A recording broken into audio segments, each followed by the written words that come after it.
Welcome to our channel. నేను మీ లక్ష్మణ్. ప్రస్తుతం మనతో పాటు ఉన్నారు ప్రముఖ real estate advisor Srinivas Reddy garu. నమస్తే సార్. నమస్తే సార్ లక్ష్మణ్ గారు. ఎలా ఉన్నారు? బాగున్నాను సార్, థ్యాంక్ యూ.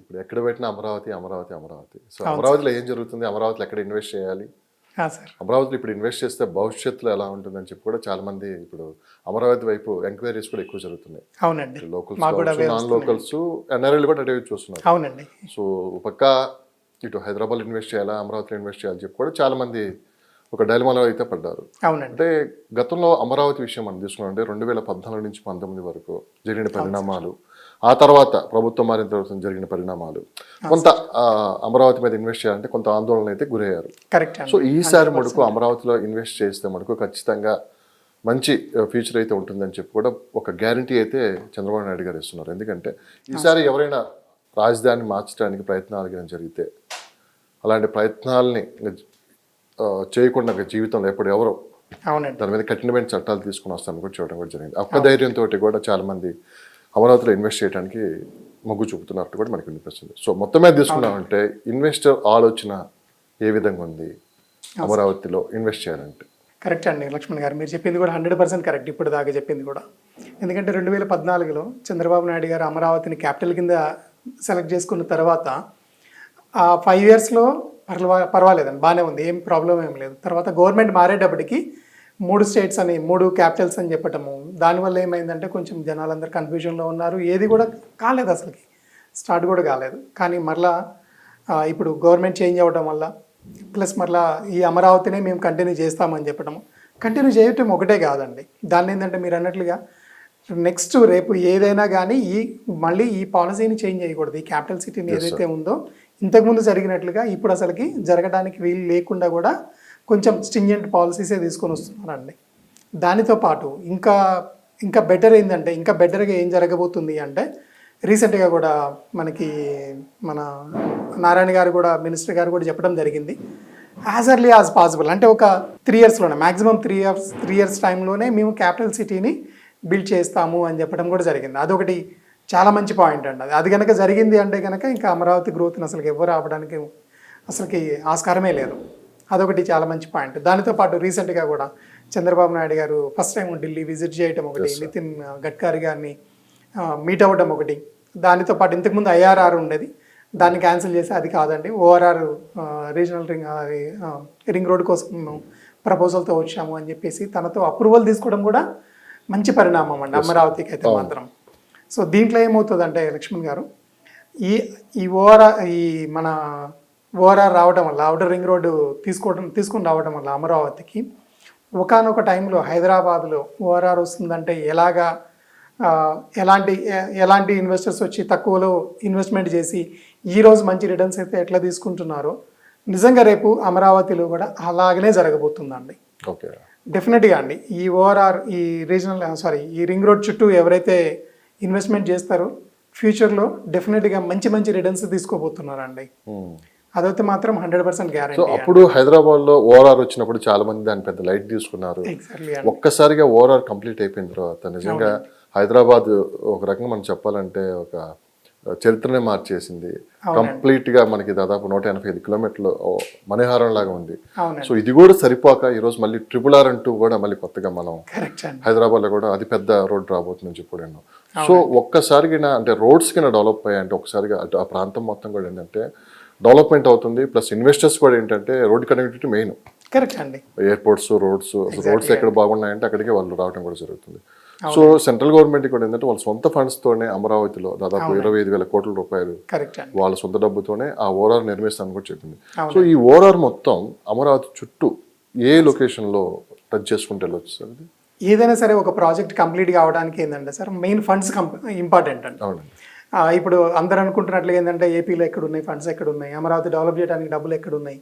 సో ఇలాంటి సందిగ్ధంలో ఉన్నప్పుడు మనకి రీసెంట్గా ముఖ్యమంత్రి గారు ఢిల్లీ వెళ్ళటము, గడ్కరీ గారిని ఒప్పించటము, ఫండ్స్ అన్నీ కూడా సెంట్రల్ గవర్నమెంట్వే, స్టేట్ గవర్నమెంట్ది అంత ఫండ్స్ ఏమి లేవు ఇక్కడ. వాళ్ళు ఏమి ఫండ్స్ పెట్టాల్సిన పని లేదు, మొత్తం సెంట్రల్ గవర్నమెంట్తోనే ఈ ORR నిర్మాణం జరగబోతుంది కాబట్టి తొందరగా అయిపోయే ఛాన్సెస్ ఉన్నాయండి. ఇప్పుడు ఎలాగ ఉండబోతుంది పరిస్థితి అంటే, నిజంగా అండి ఎవరైనా కానీ ఏదైనా ఒక ప్రాజెక్ట్ వస్తుంది అంటే అరే అది ఎప్పుడు రావాలి చూద్దాంలే వచ్చిన తర్వాత పెడదామని ఆగి ఇన్వెస్ట్మెంట్ చేసే వాళ్ళు ఎక్కువ మంది ఉంటారండి. అవును. ఇప్పుడు మన హైదరాబాద్ ఓఆర్ఆర్ పరిస్థితి కూడా అదే ఉందన్నమాట. స్టార్టింగ్లో ఓఆర్ఆర్ కొబ్బరికాయ కొట్టి ఇది ఓఆర్ఆర్ స్టార్ట్ అవుతుందని చెప్పినప్పుడు చాలామంది అప్పుడు రేట్లు తక్కువ అండి. ఇక్కడ ఎంత 500 రూపాయలు 600 రూపాయలు గజం అట్లా ఉండేది. అబ్బా ఇది ఎప్పుడు అవుతుందిలే అయినప్పుడు చూద్దాంలే అని అనుకుంటున్న టైంలో ఓఆర్ఆర్ కంప్లీట్ కూడా అయిపోయింది. తర్వాత దాని మీద వెహికల్స్ తిరగడం కూడా అయిపోయింది. ఇది కూడా సరిపోక రీజనల్ రింగ్ రోడ్డు RRR కూడా వెళ్ళటం జరుగుతుంది ఇప్పుడు.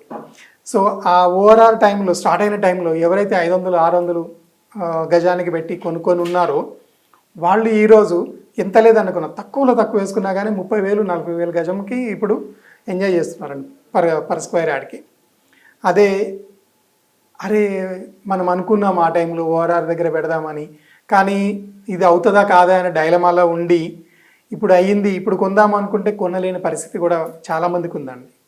ఇది ఎంతండి హార్డ్లీ ఒక స్పాన్ ఆఫ్ ఒక 8 to 10 ఇయర్స్లోనే ఇది కంప్లీట్ అయింది. ఇది కొంచెం ఇంత లేట్ కావడానికి కూడా రీజన్ ఏంటంటే ఫండ్స్ ఇన్ఫ్రా ప్లస్ మళ్ళీ ల్యాండ్ ఎక్విజిషన్ ఇవన్నీ కూడా ఉన్నాయి. కానీ ఇప్పుడు మన ఈ క్యాపిటల్ సిటీకి అమరావతికి ఈ రింగ్ రోడ్కి మొత్తం ఫండ్స్ అన్నీ కూడా మనకి సెంట్రల్ గవర్నమెంట్ నుంచే వస్తాయి. ఈవెన్ ఇంక్లూడింగ్ ది మన ల్యాండ్ ఎక్విజిషన్ కూడా సెంట్రల్ గవర్నమెంటే పెట్టుకుంటుంది. సో దానివల్ల ఏంటంటే ఫండ్స్కి ఇబ్బంది లేదు. కాకపోతే ఏంటంటే లోకల్ గవర్నమెంట్ మన ఏపీ గవర్నమెంట్ చేయాల్సిన పని ఏంటంటే ఎక్కడెక్కడ ఏ ఏరియాస్ ఎక్కడెక్కడి నుంచి వెళ్ళాలి ఆ డిపిఆర్ రెడీ చేసి ఇచ్చేస్తే సరిపోతుంది అనమాట.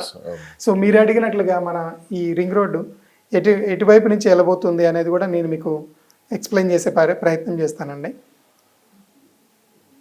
ఇంకొకటి కూడా ఏంటంటే లక్ష్మణ్ గారు, ఇప్పుడు మనకి ఈ 2 క్యాపిటల్ సిటీస్ ఏమైతే ఉన్నాయో హైదరాబాద్ అండ్ విజయవాడ, ఈ రెండింటికి కూడా డిస్టెన్స్ కూడా తగ్గిపోతుందండి. ఇప్పుడున్న ఈ 270 కిలోమీటర్లు ఏదైతే ఉందో కనీసం ఎంత లేదనుకున్నా సరే 60 నుంచి 70 కిలోమీటర్ల డిస్టెన్స్ తగ్గిపోతుంది అమరావతి నుంచి హైదరాబాద్కి కనెక్టివిటీ అండి. ఇంకొకటి కూడా ఏంటంటే ఆల్రెడీ 6 లైన్స్ ప్రపోజల్ చేశారు, స్టార్ట్ అయింది ఇటు మన విజయవాడ హైవేకి. సో ఇదొకటి నిజం చెప్పాలి అంటే ఈ రింగ్ రోడ్ వచ్చేసి మనకి అమరావతి గేమ్ చేంజర్ అవుతుందండి. ఇది నిజంగానే ఇంతకుముందు ఇప్పుడు దాకా ఏంటంటే పెడదామా వద్దా, పెడితే ఏమవుతుంది, నిజంగానే క్యాపిటల్ సిటీ అక్కడే ఉంటుందా లేదా, ఇలాగా డైలమాలో ఉన్న వాళ్ళకి ఏంటంటే ఈ రింగ్ రోడ్ వచ్చేసి వాళ్ళకి గేమ్ చేంజర్ అవుతుంది. వాళ్ళు పెట్టిన తక్కువ ఇన్వెస్ట్మెంట్ ఏదైతే ఉందో దానికి మంచి రిటర్న్స్ వాళ్ళు తీసుకోబోతున్నారండి ఫ్యూచర్లో కనుక ఇక్కడ కనుక ఇన్వెస్ట్మెంట్ చేస్తే. ఇప్పుడు కొన్ని ఏరియాస్ చెప్తానండి. మన విజయవాడ నుంచి మచిలీపట్నం రూట్లో మనకి ఉయ్యూరుకి దగ్గరలో చలవేంద్రపాలెం అని ఉంటుంది, అక్కడ టచ్ అవుతుంది, క్రాస్ చేస్తుంది ఇది మన రింగ్ రోడ్డు. విజయవాడ గుడివాడ రూట్లో మణికొండ విలేజ్ దగ్గర అవుతుంది. చెన్నై కొలకత్తా దగ్గర పొట్టిపాడు కృష్ణా జిల్లా ప్లస్ మరలా పుత్తూరు గుంటూరు జిల్లా దగ్గర మనకి కనెక్ట్ అవుతుంది. విజయవాడ నూజివీడ్ రూట్లో అగిరిపల్లి దగ్గర మనకి కనెక్ట్ అవుతుంది. ఇబ్రహీంపట్నం రాయ్పూర్ మైలవరం దగ్గర మనకి కనెక్ట్ అవుతుంది. విజయవాడ హైదరాబాద్ కంచికర్ల దాకా మనకి ఈ రింగ్ రోడ్ రాబోతుంది. గుంటూరు మాచర్ల దగ్గర వచ్చేసి మనకి మేడికొండూరు, గుంటూరు కర్నూలు రూట్లో వచ్చేసి మనకి పేరుచెర్ల దగ్గర మనకి ఈ రింగ్ రోడ్డు కనెక్ట్ కాబోతుంది. గుంటూరు బాపట్ల రూట్లో వచ్చేసి మనకి నారాకోడూరు, గుంటూరు తెనాలి దగ్గర వచ్చేసి మనకి నందివెలుగు విలేజ్. సో ఈ వీటిల్లో అవుతుందండి. దీనితో పాటు ఇంకొకటి ఏంటంటే సార్, మన ముఖ్యమంత్రి గారిది కూడా విజన్ ఏంటంటే ఒక 17 శాటిలైట్ టౌన్షిప్స్ కూడా చేయాలి అని చెప్పేసి కూడా ప్రతిపాదన. అవునండి. సో ఈ ఓఆర్ఆర్కి లోపల బయట ఉన్న ప్రాంతాల్లో కొన్ని విలేజ్ పేర్లు చెప్తానండి. గుంటుపల్లి కానీ, నున్నా కానీ, గన్నవరం, పెద్దవడ్లపూడి, పెదకాకాని, పెదపరిమి ప్రాంతాలని అర్బన్ నోడ్స్గా చేస్తూ మైలవరం, అగిరిపల్లి, పెదవుటిపల్లి, రేపల్లె, నందివెలుగు, ఏజెండ్ల, పేరుచెర్ల, అమరావతి పాతది, కంచికర్లను గ్రోత్ సెంటర్లుగా కూడా అభివృద్ధి చేయాలన్నది లక్ష్యం అండి. సో ఇవన్నీ కూడా ఏంటంటే ఎక్కడైనా కానీ మీరు అన్నట్లుగా ఏంటంటే ఒక ల్యాండ్కి కొంచెం వాళ్ళకి రిటర్న్స్ ఎక్కువ రావాలి అంటే ఫస్ట్ కావాల్సింది ఇన్ఫ్రా అండి, రోడ్ కనెక్టివిటీ కావాలండి. ఆ రోడ్ కనెక్టివిటీ ఇప్పుడు రెడీ అవుతుంది. అది కూడా ఏంటంటే సెంట్రల్ గవర్నమెంట్ ఫండ్స్తో రెడీ అవుతుంది. కాబట్టి ఎవరైతే ఇన్వెస్ట్మెంట్ నిజంగా ఇప్పుడు చేయాలనుకుంటున్నారో వాళ్ళకి ఇప్పుడు మంచి టైం అండి. ఇప్పుడు కనుక చేశారు అంటే కనుక రేపు ఫ్యూచర్లో వాళ్ళు మంచి రిటర్న్స్ తీసుకోవడానికి ఉంటుందండి. ఇప్పుడు కూడా ఏంటంటే రేట్లు కూడా ఏంటంటే కొంచెం అందుబాటులో ఉన్నాయి, ఎఫోర్డబుల్ ప్రైసెస్లో ఈ ఏరియాస్లో తక్కువలో దొరుకుతున్నాయి అనమాట. ఇప్పుడు మీరు చెప్పిన లొకేషన్స్ అన్ని దాదాపు విజయవాడకి గుంటూరుకి చుట్టుపక్కలే ఉన్నాయి. అవునండి, ఆల్రెడీ డెవలప్డ్ ఏరియా. అవునండి. సో మీరు అన్నట్టు కొన్ని శాటిలైట్ టౌన్షిప్స్కి అటు సైడ్ వస్తే అవునండి, అంటే ఒకసారి ఒక మహానగరంగా విస్తరించే అవకాశం ఏమైనా ఉందంటారా అమరావతి మొత్తం? డెఫినెట్గా అవుతుందండి. అది ఈ ఈ రింగ్ రోడ్ కన్స్ట్రక్షన్ చేయడానికి కూడా మెయిన్ రీజన్ అదేనండి. ఎక్కువ సిటీ మీద ఎక్కువ ప్రెషర్ పడకుండా దాన్ని స్ప్రెడ్ చేస్తా డెవలప్ చేయడానికే ఈ రింగ్ రోడ్ ప్రపోజల్ అనేది తీసుకురావడం జరిగిందండి. ఇప్పుడు ఒక రకంగా చూసుకుందామంటే మన హైదరాబాద్ని ఇప్పుడు కంపేర్ చేసుకుంటే రీజనల్ అదే ఓఆర్ఆర్ వచ్చేటప్పటికి ఇది సరిపోతుందిలే అని అనుకున్నారు అప్పటికి. కానీ ఇప్పుడు అది కూడా దాటి మనకి రీజనల్ రింగ్ రోడ్డు కూడా RRR కూడా వెళ్ళాల్సిన పరిస్థితి వచ్చింది. రేపు డెఫినెట్గా రేపు మనకి అమరావతి కూడా ఇలాగనే జరగబోతుందండి. ఎందుకంటే అక్కడికి రాబోయే రేపు కంపెనీస్ కానివ్వండి, రైట్, దాంతోపాటు మన చంద్రబాబు నాయుడు గారి విజన్ కానివ్వండి, డెవలప్మెంట్ కోసం సెంట్రల్ గవర్నమెంట్తో కూడా ఫైట్ చేసి తీసుకొని రాగలిగిన సమర్థత గల నాయకుడు కూడా కాబట్టి 100% ఇప్పుడు మనకి గ్రోత్కి ఛాన్సెస్. సో మార్కెట్ మీద చాలా సీనియర్, కొంత అడ్వైజ్ చేస్తూ ఉంటారు, చాలా మందికి మీరు కొంత రోల్ మోడల్గా ఉన్నారు. ఒక విషయం నిజం చెప్పండి సార్, రేపు అమరావతిలో చంద్రబాబు నాయుడు గారిని చూసి ఇన్వెస్ట్ చేయాలా, భవిష్యత్తు అమరావతిని దృష్టిలో పెట్టుకొని ఇన్వెస్ట్ చేయాలంటే మీరు ఏం చెప్తారు? రెండూ కాదండి. ఇప్పుడు అంటే ఒక సీఎం ఉంటేనే ఇట్లా జరుగుతుంది అనేది కూడా కాదు నా ఉద్దేశం ప్రకారం. ఏంటంటే ఇప్పుడు హైదరాబాద్ అని ఎగ్జాంపుల్ తీసుకుందామండి. రాజీవ్ గాంధీ ఇంటర్నేషనల్ ఎయిర్పోర్ట్ ఏదైతే ఉందో అది స్టెప్పింగ్ స్టోన్ చేసిన వాళ్ళు వేరే వాళ్ళు, కంప్లీట్ చేసిన వాళ్ళు వేరే వాళ్ళు. ఓఆర్ఆర్ ఉందనుకోండి, స్టోన్ వేసిన వాళ్ళు వేరే వాళ్ళు, కంప్లీట్ చేయించిన వాళ్ళు వేరే వాళ్ళు. హైటెక్ సిటీ ఉందనుకోండి, స్టోన్ వేసిన వాళ్ళు వేరే వాళ్ళు, కంప్లీట్ చేసిన వాళ్ళు వేరే వాళ్ళు. ఇలాగా దీనికి ఏంటంటే ఎవరు కూడా ఏ డిస్టర్బెన్స్ చేయలేదండి. అది అట్లా కంటిన్యూ అవుతూనే ఉంది. రేపు మనకి అమరావతి కూడా అలా కంటిన్యూ అవుతుంది, 100% అవుతుంది. ఎందుకంటే ఎక్కడ కూడా ఏ సీఎంతో కానీ ఎవరితో కూడా ఇంటర్ఫిరెన్స్ లేదు దానికి. కానీ మీరు అన్నట్లు ఓఆర్ఆర్ కావచ్చు, ఇంటర్నేషనల్ ఎయిర్పోర్ట్ కావచ్చు, హైటెక్ సిటీ, ఇవన్నీ గచ్చిబౌలి ప్రాంతం అంతా చంద్రబాబు నాయుడు గారు ఒక రూపురేఖలు తీసుకొని వచ్చిన తర్వాత గవర్నమెంట్ మారిన తర్వాత దాన్ని కంటిన్యూ చేశారు. అవునండి. ఇది విజన్ ఎవరిది? చంద్రబాబు నాయుడు గారు. అవునండి. సో అదే విజన్ ఇంతకు మించి ఇంకా ఎక్కువ అమరావతి మీద దృష్టి పెట్టారు చంద్రబాబు నాయుడు గారు. సో చంద్రబాబు నాయుడు గారు ఈ 5 years తర్వాత రేపు నెక్స్ట్ ఎవరు వస్తారో మనకు తెలియదు. కానీ ఇప్పుడు వేసే పునాది మన పిల్లల భవిష్యత్తుకి కూడా ఆయన ముందే ఊహించి అమరావతి నిర్మించబోతున్నారు. సో ఇది ఒకటి దృష్టిలో పెట్టుకొని ఇన్వెస్ట్ చేయొచ్చు అని చెప్పి కూడా వినిపిస్తున్న మాట బయట. అవునండి. ఎందుకంటే విజన్ ఉన్న నాయకుడు కాబట్టి రేపు అసలుకి మనకి హైటెక్ సిటీ చేసినప్పుడే విజన్ ఒక 20 years తర్వాత పెట్టుకొని ఇట్లా కాబోతుంది అన్న ఉద్దేశంతోనే చేశాడు. ఇప్పుడు నిజంగానే మనం రియలైజ్ అయ్యి చూస్తున్నాం కూడా. సేమ్ మరి రేపు మన అమరావతి కూడా ఇప్పుడు ఏంటంటే తనకి ఒక ఛాలెంజ్ లాగా అయిపోయింది అనమాట. ఇప్పుడు ఇది అసలుకి క్యాపిటల్ సిటీ లేని స్టేట్ ఏమన్నా ఉందంటే ఏపీనే అయిపోయింది. సో దీన్ని ఎట్లాగైనా సరే చాలా పట్టుదలగా ఉన్నారనమాట. దీన్ని ఎట్లాగైనా సరే కంప్లీట్ చేయించాలి. ప్లస్ మరలా ఇక్కడ ఏవైతే మనము గ్రోత్ కారిడార్స్ కానీ లేకపోతే ఇవేవైతే మనం ప్రపోజల్స్ పెడుతున్నామో అవి రేపు ఫ్యూచర్లో కూడా ఎవరు కూడా దాన్ని డిస్టర్బ్ చేయకుండానే కంటిన్యూ చేయాలి. ఎందుకంటే ఆల్రెడీ ఒకసారి ఎక్స్పీరియన్స్ అయ్యాడు కాబట్టి. సో ఒకటి అనుకున్నారు క్యాపిటల్ సిటీ, తర్వాత సీఎం చేంజ్ అవ్వగానే వేరే దగ్గరికి వెళ్ళిపోయినాయి. కానీ ఇలాంటి పరిస్థితి ఎప్పుడు రాలేదు, ఏ స్టేట్ లో రాలేదు, అసలు ఎక్కడ రాలేదు. స్టేటే కదండి మొత్తం, ఎక్కడ చూసుకున్నా మార్చిన సందర్భాలు అనేది ఎక్కడా లేదు. కానీ ఇప్పుడు ఏంటంటే రేపు ఫ్యూచర్లో కూడా ఎవరు వచ్చినా కానీ మార్చకుండా ఉండాలి అన్నట్లుగా దాన్ని కొంచెం లీగాలిటీగా కూడా చాలా స్ట్రాంగ్గా చేస్తున్నారు అంటే. సో దానివల్ల ఏంటంటే నాకు తెలిసి ఎవరైతే ఇన్వెస్ట్మెంట్ చేసి ఇంతకుముందు 2014లో చేసి కొంచెం ఆగిపోయి ఉన్నారో ఇప్పుడు ఇన్వెస్ట్మెంట్ చేసిన వాళ్ళకి ఏంటంటే చాలా డిఫరెన్స్ ఉందన్నమాట.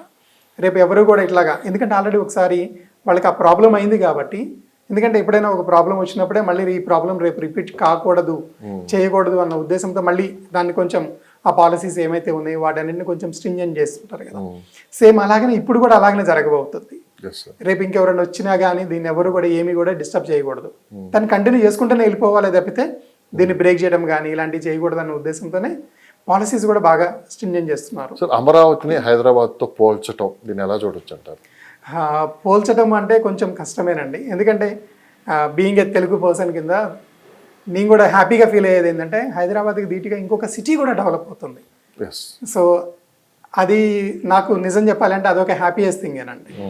ఎందుకంటే ఇప్పుడు మన 2 తెలుగు రాష్ట్రాలలో ఎవరైనా కానీ చదువుకున్న తర్వాత జాబ్కి వెళ్ళాలి అంటే ఇంతకుముందు మనము చెన్నైయో బెంగళూరు వేరే రాష్ట్రాలకు వెళ్ళాల్సిన పరిస్థితి ఉండేది. కానీ ఒకసారి హైదరాబాద్ డెవలప్ అయిపోయిన తర్వాత అందరూ వచ్చేసి మాక్సిమం ఇంకెవరైనా ఐటీ కానీ ఫార్మా కానీ ఏమైనా ఉన్నాయంటే హైదరాబాద్లోనే సెటిల్ అయిపోతున్నారు. సేమ్ దీనికి తగ్గట్లుగా ఇంకొక సిటీ డెవలప్ అవుతుంది అంటే కనుక 100% నేను one of the happiest person అండి. కాకపోతే కంపేర్ చేయడం అనేది కరెక్ట్ కాదండి, పోలిక ఏమి ఉండకూడదండి.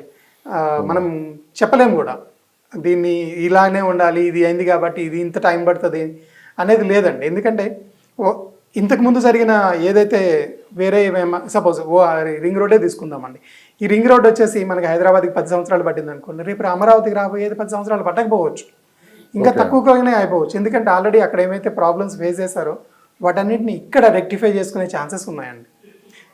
ఇప్పుడు పాతది పార్లమెంటే తీసుకుందామండి, అది చాలా కాలం పట్టింది కన్స్ట్రక్షన్ చేయడానికి, కానీ కొత్త పార్లమెంట్ అండి 2 yearsలో కంప్లీట్ చేస్తారు. అసలు అనుకోలేదు కూడా ఇంత తొందరగా కంప్లీట్ చేస్తారా అనేది. సో ఇదే పాయింట్ ఇక్కడ అమరావతిలో కూడా ఇప్పుడు ఇన్వెస్ట్ చేసే వాళ్ళకి అంటే ఎక్కువ టైం పట్టపోవచ్చు అమరావతి నగర అభివృద్ధి, సరిగ్గా ఆలోచించి ఇన్వెస్ట్ చేస్తే తెలివిగా ఖచ్చితంగా మీకు పెట్టిన ప్రతి రూపాయి అయితే దాన్ని డబుల్ అయితే ఆశ్చర్యపోవాల్సిన పని లేదు, విత్ ఇన్ షార్ట్ టైం అని చెప్పి వినిపిస్తున్న మాట. కరెక్ట్ అండి, 100% కరెక్ట్ అండి. అది అంత టైం పట్టదండి.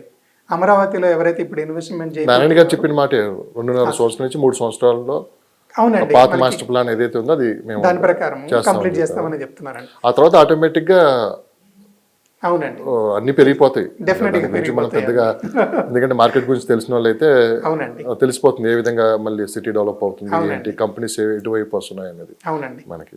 సో చాలా మంది ఇన్వెస్టర్స్ ఒక 1 year నుంచి ఒక డైలమాలో ఉన్నారు. అవునండి ఒకటి ఎలక్షన్లో అవునండి రిజల్ట్ వచ్చాయి, తర్వాత మళ్ళీ అమరావతి అక్కడ మళ్ళీ పునర్నిర్మాణం జరగబోతుంది. అవునండి సో ఇప్పుడు ఇన్వెస్టర్స్ ఆలోచనలు ఏ విధంగా ఉన్నాయి, అసలు మీ మధ్య మార్కెట్లో ఎలాంటి చర్చ నడుస్తుంది, ఇటు హైదరాబాద్ కావచ్చు ఇటు అమరావతిలో కావచ్చు? అవునండి సో ఎట్లా ఉంటుంది అసలు, రేపు ఏంటి భవిష్యత్తు ఏంటి అని చెప్పి కూడా చాలా మంది కంపెనీస్ మరి ఇక్కడ కంటిన్యూ చేద్దాం, అక్కడ కూడా మనం స్టార్ట్ చేద్దామా, 2 చోట్ల 2 కళ్ళు లాగా బ్యాలెన్స్కి వెళ్ళిపోదాం అని చెప్పి కూడా చాలా మంది అంతిమంగా ఏంటంటే వాళ్ళ బిజినెస్ కరెక్ట్ ఇన్వెస్టర్స్ అనేది. అవునండి సో ఎలాంటి ఆలోచన ఎలాంటి చర్చ నడుస్తుంది బయట? ఇది కరెక్ట్ అండి. ఇప్పుడు చాలా మంది కూడా ఏంటంటే డైలమాలో ఉన్నారండి, ఇటు వెళ్ళాలి అటు వెళ్ళాలా ఇటు వెళ్ళాలా అనేది. సో నా ఉద్దేశం ఏంటంటే ఇది నా దగ్గర ఉన్నాయి కొంచెమే ఉన్నాయి, ఒక 10 లక్షలు 20 లక్షలు ఎంత ఉన్నాయి అనుకున్నారు అనుకోండి, దానికి ఏంటంటే మీ అవసరం ఏంటి ఫస్ట్, నేను ఇల్లు కట్టుకుందాం అనుకుంటున్నానా, లేకపోతే నాకు కొంచెం టైం ఉంది పర్వాలేదు అని అనుకున్నా వాళ్ళకి ఏంటంటే ఇప్పుడు కొంచెం ఏంటంటే అమరావతిలో ఏంటంటే ఎఫోర్డబిలిటీ ఉందండి. మనకి అదే 10-15 లక్షలు 20 లక్షల్లో మనకి కావాల్సిన ప్లేస్లో ఎక్కడన్నా ల్యాండ్ తీసేసుకొని ఉంచుకుంటే బెటర్ అనేది నా ఉద్దేశం అండి. ఎందుకంటే ఇప్పుడు హైదరాబాద్కి వచ్చేటప్పటికి ఏంటంటే కొంచెం ఎఫోర్డబిలిటీ పెరిగిపోయిందండి, అంటే కామన్ మ్యాన్కి ఎఫోర్డబుల్గా లేదు, ఆ ప్రైసెస్ కొంచెం ఎక్కువగానే ఉన్నాయి. కానీ ఇక్కడ మనకి ఎవరైతే డైలమాలో ఉన్నారో అటు వెళ్ళాలా ఇటు వెళ్ళాలా అని అనుకున్న వాళ్ళకి ఏంటంటే ఇక్కడ ఏంటంటే ఆల్రెడీ అన్ని డెవలప్ అయిపోయిన ఉన్నాయి కాబట్టి డెవలప్ అయిపోయిన దగ్గర ఏంటంటే కొంచెం రేట్లు ఎక్కువనే ఉంటాయి, ఆబ్వియస్లీ ఎక్కువనే ఉంటాయి. కానీ రేపు డెవలప్ అవ్వబోతున్నాయి ఈ ఏరియాస్లో, ఇక్కడ మనకి ఎక్కువ గ్రోత్ రాబోతుంది అని అనుకున్న వాళ్ళు, కొంచెం ఎక్కువ రిటర్న్స్ తీసుకోవాలనుకున్న వాళ్ళకి అమరావతి ఇప్పుడు కొంచెం నిజం చెప్పాలి అంటే మన తెలుగు భాషలో అదొక స్వర్గధామమే అని చెప్పవచ్చు అండి ఇప్పుడైతే మాత్రం. కానీ అందరూ చాలా మంది ఆలోచిస్తున్నారు అమరావతి అమరావతి అమరావతి. అవునండి. సో అందరూ ఒకే చోట ఇన్వెస్ట్ చేయాలి, అమరావతి కోర్ క్యాపిటల్ ఏరియా అయితే ఏదవుతుందో అందరూ అక్కడే ఇన్వెస్ట్ చేయాలి, అక్కడే మనకి మంచి ప్లాట్లు కావాలని చూస్తున్నాం. అవునండి. సో ఆటోమేటిక్ ఏంటంటే అక్కడ రేట్లు అనేది పెరిగిపోతాయి, డిమాండ్ ఉన్న దగ్గర ఆటోమేటిక్ గా రేట్లు పెరుగుతాయి. సో చాలా మంది దీన్ని ఒక నెగిటివ్ తీసుకుని పోయారు, అమరావతిలో రేట్లు పెంచేశారు, కొండకి కూర్చున్నారు.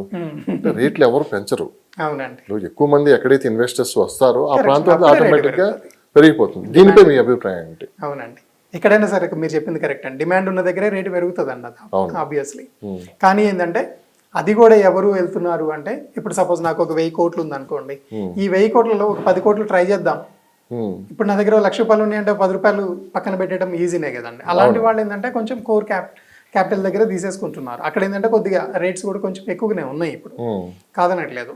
కానీ ఎవరైతే చిన్న ఇన్వెస్ట్మెంట్ చేసేవాళ్ళు ఉన్నారో వాళ్ళు ఏంటంటే ఈ కోర్ క్యాపిటల్కి కొంచెం బయటికి రావాల్సి ఉంటుంది. వాళ్ళు బయటకు వచ్చి చేస్తే కనుక వాళ్ళు అఫ్ కోర్స్ కొంచెం టైం ఎక్కువ స్పెండ్ చేయాలి, కొంచెం వెయిట్ చేయాల్సి ఉంటుంది మంచి రిటర్న్స్ కోసం. కానీ అక్కడ వాళ్ళు ఎంతైతే తీసుకుంటున్నారో అంతకంటే ఎక్కువ తీసుకుంటారు ఇక్కడ వైపు, తక్కువ ఇన్వెస్ట్మెంట్లో. ఎందుకోసం అంటే అండి ఇప్పుడు కోర్ క్యాపిటల్కి వెళ్ళామనుకోండి, అక్కడ రేట్లు ఎక్కువైపోయినాయి. ఓకే, ఆ రేట్లలో ఇప్పుడు మనం వెళ్ళి తీసుకోవాలి చేయాలి అంటే కనుక కొంచెం కష్టమే. ఎగ్జాంపుల్ తీసుకుందాం మనం దీన్ని. జూబ్లీ హిల్స్ హైదరాబాద్ లో రేట్లు ఎలా ఉన్నాయి ఒకప్పుడు? అంటే ఇంత డెవలప్ అవునట్లు. అవునండి. ఎంత అండి సార్? అంటే తక్కువనే ఒక 50,000 60,000. గచ్చిబౌలి ఆ రోజుల్లో ఎంత ఉండేది? గచ్చిబౌలిలో ఇంకా తక్కువ 500 600. ఇక్కడ 50,000 ఉంటే గచ్చిబౌలిలో 500కి వచ్చేది. అవును. ఇది సిటీ డెవలప్ అయిన తర్వాత ఈ రోజు గచ్చిబౌలిలో ఎంత ఉంది రైట్? అవునండి. గచ్చిబౌలి కనీసం ఎంత లేదనుకున్నా సరే 1,50,000 నుంచి 2,00,000 గజం. జూబ్లీస్ తో ఈక్వల్ గా, జూబ్లీ హిల్స్ కూడా అంతే సేమ్. ఈక్వల్ గా అక్కడైతే 2 లేకపోతే 2.5 అంతే మాక్సిమం. అంతకంటే పెరగలేదు. ఇదంతా ఎంత టైం పట్టింది మనకి? కేవలం ఒక 15 to 20 years. 20 years లో మొత్తం దాదాపు మొత్తం రూపురేఖలు మారిపోయినాయి అన్నమాట. Okay, 15 to 20 years. అట్లానే రేపు అమరావతిలో కూడా కోర్ క్యాపిటల్ ఏరియా కాకుండా అమరావతికి కొంచెం దగ్గరలో కరెక్ట్ ఒక 30-40 కిలోమీటర్స్ లో సరౌండింగ్స్ లో ఇన్వెస్ట్ చేస్తే రేపు భవిష్యత్తు కూడా సేమ్ హైదరాబాద్ లో ఏ విధంగా ఉందో అవునండి అలానే మారిపోతుంది కదా. డెఫినెట్ గా మారిపోతుంది అండి. అది ఆ ఊహతోనే మనం చేయాలండి. అది ఇన్వెస్ట్మెంట్ ఎప్పుడైనా కానీ తక్కువ ఉన్నప్పుడే చేసుకోవాలి, కొంచెం దూరం వెళ్ళే చేసుకోవాలండి. ఇప్పుడు మీరు అన్నట్లుగా ఏంటంటే నేను నిజంగానే ఆ టైంలోనే జూబ్లీ హిల్స్ లో పెట్టుకున్న వాడిని 50,000 అంటే నాకు మహా అయితే నేను ₹1,00,000 పెట్టాను అనుకున్నా నాకు 200 గజాలు వచ్చేదేమో కదా అండి. అదే మీరు మురళీమోహన్ గారు ఇది వీడియో కూడా ఉంది ఆల్రెడీ. ఆయన ఒక వెంచర్ వేశారు శిల్పారామం దగ్గర. వేసినప్పుడు ఎంత 600-700 రూపాయలు గజం అంట. ఈ రోజు వచ్చేసి ₹1,00,000. అంటే 600 పెట్టిన వాళ్ళకి ₹1,00,000 రావటం అంటే ఆల్మోస్ట్ ఆల్ వచ్చేసి మనకి 150 times అక్కడ పెరిగిందండి. ఏది శిల్పారామం గచ్చిబౌలి ఆ ఏరియాలో పెట్టిన వాళ్ళకి. కానీ వీళ్ళకి కావాల్సింది ఏంటంటే ఇది నాకు జూబ్లీ హిల్సే కావాలి, నేను ఇల్లే కట్టుకోవాలి అనుకున్న వాళ్ళకి వాళ్ళు కొన్నారు, కాదనట్లేదు. 200 గజాలు లేవు అనుకోండి, చెప్తున్నాను ఊరికి ఎగ్జాంపుల్. 50,000 పెట్టి తీసుకున్నారు, వాళ్ళకి 2.5 అవుతుంది ఇప్పటికీ కూడా. సేమ్ అదే స్పాన్, అదే 15-20 years అక్కడ కనుక మనం ఆగి దూరంగా వెళ్ళి తక్కువలో ఉన్న కొనుక్కున్న వాళ్ళు 150 times రిటర్న్స్ తీసుకున్నారు అక్కడ. రియల్ ఎస్టేట్ లో ఒకటి గమనించామండి, దూరం పెరిగే కొద్దిగా సార్ ఆ ప్రాంతానికి డిమాండ్ బాగా పెరిగిపోతుంది. అవునండి. మీరు ఒకప్పుడు ఏంటంటే దగ్గరగా ఉండాలి అంత ఒకే చోట ఉండాలని ఆలోచనతో ఉండాలి. ఇప్పుడు ఆలోచనలు మారిపోయినాయి. ఎంత దూరం అయితే అంత మనకి ఫ్యూచర్ బాగుంటుంది అని చెప్పి కూడా చాలా మంది ఆలోచిస్తున్నారు. కరెక్ట్, అది వాస్తవేనా? ఎగ్జాక్ట్లీ అండి.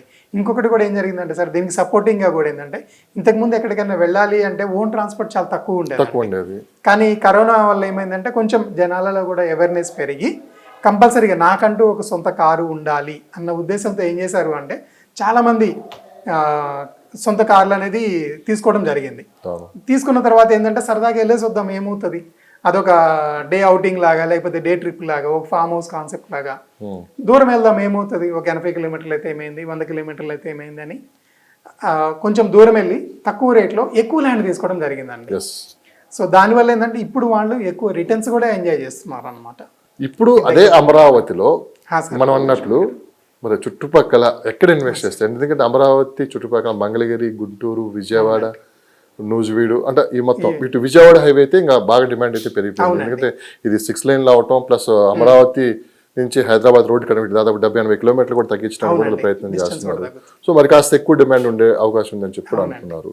సో అమరావతి కాకుండా అమరావతికి దగ్గరలో ఇన్వెస్ట్ చేయాలంటే ఏ ప్రాంతాలు ఉన్నాయి, రేట్లు ఏమన్నా మీరు చెప్తారా? ఇప్పుడు ప్రజెంట్ మార్కెట్ ఏ విధంగా? ఇప్పుడు మనకి అమరావతి నుంచి గుంటూరు నుంచి ఇటు నర్సరావుపేట కానీ లేకపోతే ఇటువైపు మనకి తెనాలి వైపు కానీ ఈ ఏరియాస్లో మన ఇటు బందర్ రోడ్డు, గన్నవరం ఈ ఏరియాస్లో ఏంటంటే కొంచెం ఇప్పుడు ఎఫోర్డబిలిటీ ఉందండి. మనకి ఒక 6,000-7,000 రూపాయలు గజానికి దొరుకుతున్నాయి. ఈ 6,000-7,000 అనేది ఈ రాజధాని అనౌన్స్ చేయకముందే ఉంది కదా? ఉంది, కానీ ఏంటంటే ఇప్పుడు కొంచెం మనకి ఏమవుతుందంటే అంత స్పెక్యులేషన్ కూడా ఏంటంటే మరీ అంత హైగా కూడా లేదనమాట. ఓకే ఉంటుంది కానీ ఎవరు వెళ్ళి కొనేవాళ్ళు కనపడట్లేదు. ఈవెన్ అటువైపు కానీ అటు కొంచెం హైదరాబాద్ అయినా కానీ ఇటు అమరావతి అయినా కానీ కొంచెం స్తబ్దత అయితే మాత్రం ఉంది.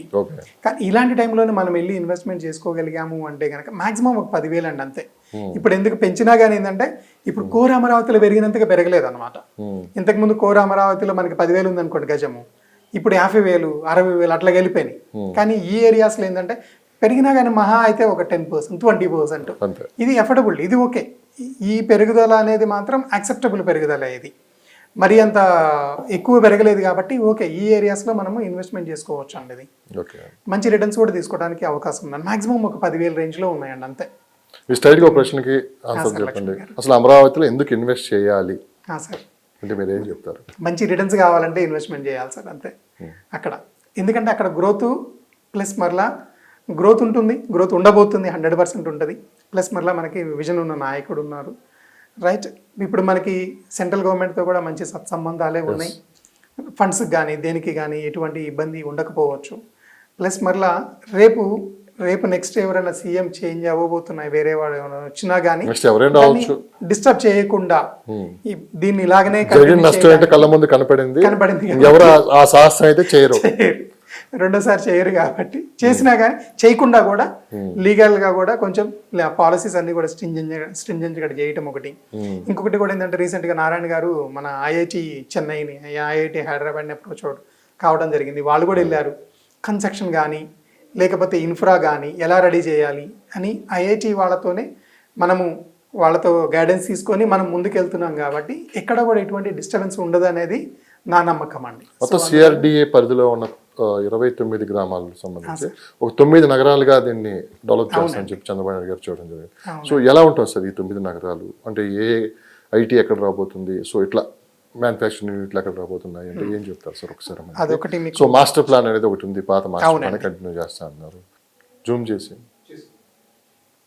సో దీంట్లో ఏంటంటే మనకి ఆల్రెడీ మాస్టర్ ప్లాన్ డిజైన్ చేసేసి ఎక్కడెక్కడ మనకి హెల్త్ సిటీ ఎక్కడ రావాలి, ఎన్ని ఎకరాలు రావాలి, అది ఆల్మోస్ట్ అలా ఏంటంటే మంగళగిరికి దగ్గరలో మనకి హెల్త్ సిటీ దాదాపు ఒక 2647 హెక్టార్స్లో మనకి మనకి ఇది హెల్త్ సిటీ రాబోతుంది.